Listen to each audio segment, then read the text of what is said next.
right, folks, it's a little bit after 12. I'm going to call to order the meeting of the Washington County Community Corrections Advisory Board, joint meeting, and the Washington County Justice Reinvestment Council Advisory Board. It is 12:02 p.m. First thing we'll have is the reading of the minutes. The minutes have already been provided to the board members. Does anybody have any additions or any corrections? I'll entertain a motion to accept the meeting minutes from November 4th as previously presented. So moved. Mark Berry will second. By show of hands, all those in favor of accepting the minutes from the November 4th meeting? Anyone opposed? Any abstentions?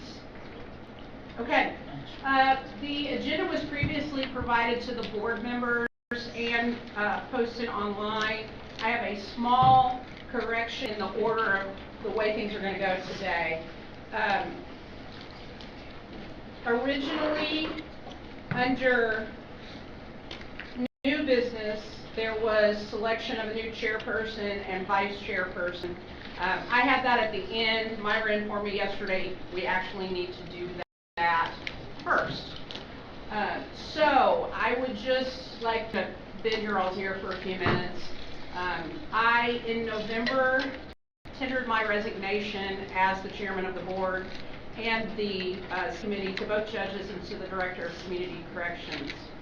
I stated that resignation was immediate. However, the judges asked me to remain as chairman until today's meeting, which I agreed to do. As you all are aware, as a result of the big pharma opioid lawsuit settlements, every county in Indiana and almost every city in Indiana is receiving funding that's to be used for the residents. Some of these funds are unrestricted and can be used for anything, but a larger part of the funds are restricted with strict limitations on how they be used for opioid addiction abatement. In anticipation of Washington County receiving those funds, the county commissioners contacted both judges and asked for guidance on how those funds could be best used. As a result, the opioid settlement subcommittee was formed. As chairman of the subcommittee, I was tasked with developing an application process for those seekings and a framework in which the subcommittee would function. From the outset, the subcommittee members were in agreement that our job was to ensure that the funds were used in such a way that they would benefit the greatest number of the residents of Washington County and were not squandered or distributed irresponsibly. Most of the board members here, and I mean general board members, not the subcommittee, and the general public do not realize the incredible amount of work that the subcommittee does outside of our meetings. We answer general inquiries and correspond with applicants, review applications, research applicants and their risks, and ensure that the strict settlement guidelines are being followed. We strive to ensure that the recommendations we make to you as the full board are meticulously examined and analyzed so that you, in turn, are the recommendations you're making to the county commissioners regarding disbursement of funds are appropriate. After funding is granted, the city continues to oversee disbursements by requiring and reviewing quarterly reports from applicants and providing annual reports to the commissioners on the funds and how they have been spent by applicants. Since the committee formation, we have had the opportunity to recommend funding for some excellent programs and projects within the county. Also recommended to the commissioners that several applications not be funded because we felt they did not meet the criteria the subcommittee established. In March 2025, we received an application from Lifehouse Recovery requesting over $1,000 in funding for a recovery house for an initial population of 4 to 8 women. This request has been tabled multiple times and has now been withdrawn as of today, after the subcommittee has requested additional information, application revisions, and a contingency plan from the applicants. In my opinion, over the last several months, when it became apparent to the applicants that the subcommittee was not going to immediately provide a recommendation for funding, the applicants have engaged in a systematic campaign on social media in public forums and via emails to the board members and subcommittee members, leaving the impression that the subcommittee is not dispersing funds as they should, that we are mismanaging opioid funds, or because of personal bias, we are not providing funding for Lighthouse Recovery. I personally have served in the criminal justice system for 37 years, and I'm proud of my work as deputy prosecutor, elected prosecuting attorney, and as a probation officer. The members of the subcommittee, which include Judge Medlock, Judge Houchin, Terry Backherms, Myra Albertson, and myself, jointly have over 100 years of experience in serving this community. I do not take it lightly when it is implied that I am doing a disservice to my community and the residents of Washington County. In fact, I take it personally because I have always had our community's best interest at heart. In my younger years, my response to this type of pressure would have been, quite frankly, as the old folks say, get your back up and fight. However, in my older years, I recognized that in doing this, I lose my objectivity. As a result, I felt it was in the best interest of the board and the subcommittee to resign. I quite frankly am simply too old and too busy with my other job, my real job, to engage in this type of political contest. I've enjoyed serving as your chairman. I've enjoyed working on the subcommittee and having the ability and the opportunity to make that framework for the opioid distributions. And I feel like none of us like to do a meeting. Everybody hates meetings. And the people here are some of the busiest people in this county, and the people who end up on all of these boards and have to come to all of these meetings. But I feel like it's an invaluable service that you are providing by overseeing how our community corrections department is ran. And it's also a unique opportunity for us to all come together and network and provide services to our mutual clients within the criminal justice system. So that is my reasoning for resigning. I wanted everybody to be aware of that up front. At this point, I will take nominations for a new chairman for the Washington County Community Corrections and the JRAC board. This person will also serve as subcommittee chairman. Do I have any nominations?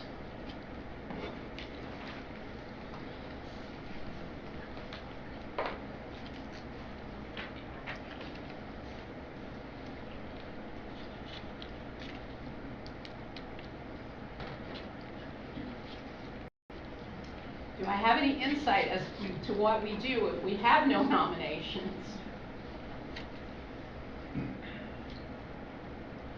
I will just say this board is mandated by statute. It's required in order for our community corrections department to exist and to operate. Judge? Brian Bauer and Tara Hunt, co-chair. No. Brian says no. What's the speech? If nominated, I will not serve. I will not run. but I would nominate Tara as the chairman. I second that nomination. We accept? Yes. Okay. And then we also need a nomination for a vice chair. I nominate Dustin Houchin. Vice chair.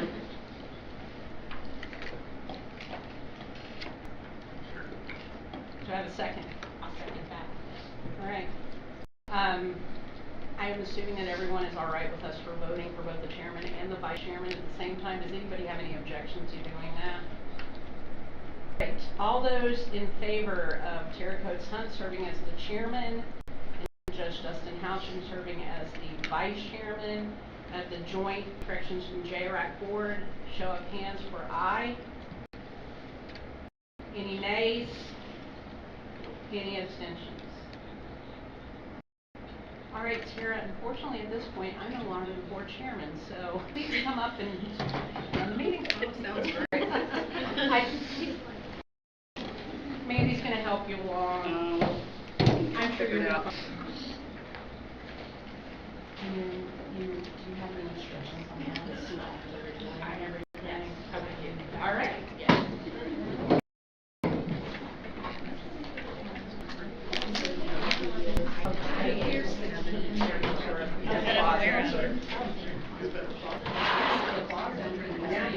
Now I've got everything that was nominated you will listen to. So thank you.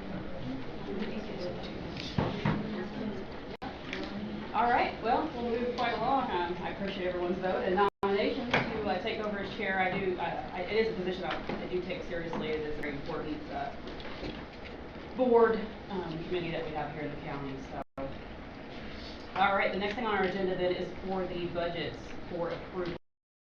So we have both the 2027 budget for community corrections as well as the 2027 budget for the Veterans Treatment Court. Has everyone both budgets have copies to review? Are there any questions or issues with either of those just before we move with the vote? Do I have a motion to approve the 2027 budget for community corrections? I'll do the motion. In a second. Mark? And by show of hands, all in favor of approving the 2027 community correction budget, please raise your hand. Any opposed? Any abstentions? All right, motion passes. And next, do I have a motion to approve the 2027 Veterans Treatment Court budget? Anyone? I'll make a motion. All right, thanks, Gary. Second? Second. Luke? Again, show of hands, all in favor of approving that support budget? Any opposed? Any abstentions? All right, motion passes. All right, so the next thing on the agenda is with regard to policies that need to be approved this afternoon. So the first one is the quality assurance policy. Has everyone here on the board seen a copy of that policy? Any questions, issues with the quality assurance policy? All right, I'd ask for a motion to approve that policy. Any motion? All right. To approve the policy. All right, second. All right. Again, show of hands, all in favor of approving the quality assurance policy? Any opposed? Okay, and any abstentions? Also, just so it's clear, one of our board members, Brandon Blake, could not be here at this meeting, but he did vote electronically for that in favor, so that will be added as well to the minutes today. The next policy that needs approved is the Washington County Collaboration Plan. Again, has everyone seen a copy of that policy? Any questions? Do I have a motion to approve said Washington County Collaboration Plan? Mark, second. Nathan. Again, show of hands, all in favor of approving that policy? Any opposed? Any abstentions? Again, Brandon Blake, board member, did approve or vote along to approve that policy. All right, so we'll move forward with the Community Corrections Program reports. There's the annual report from 2025, as well as a participant numbers report. Is that something that needs us, or if there's just any questions or comments? Everyone reviewed those?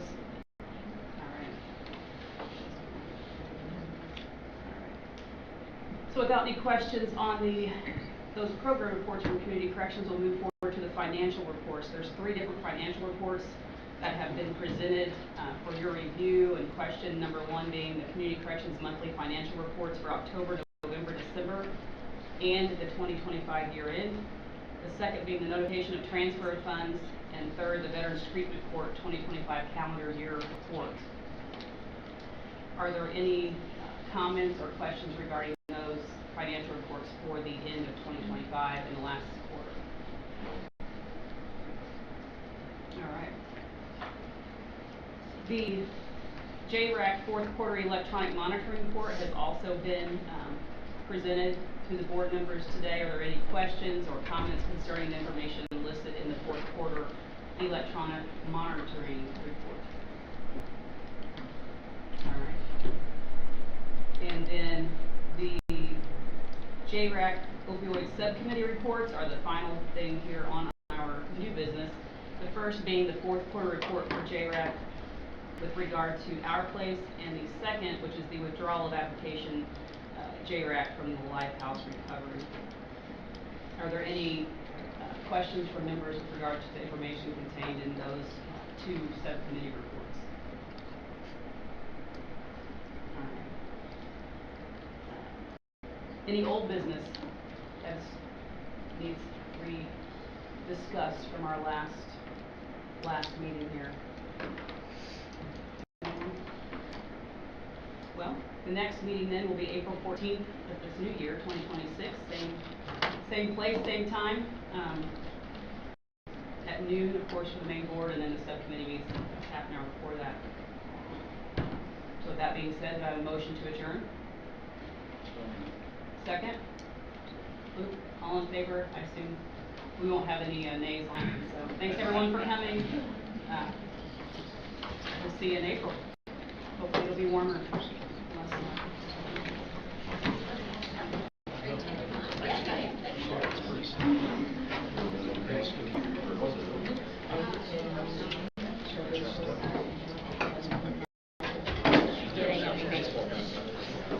That's why they should know what it is.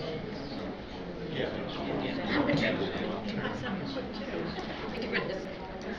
Yeah.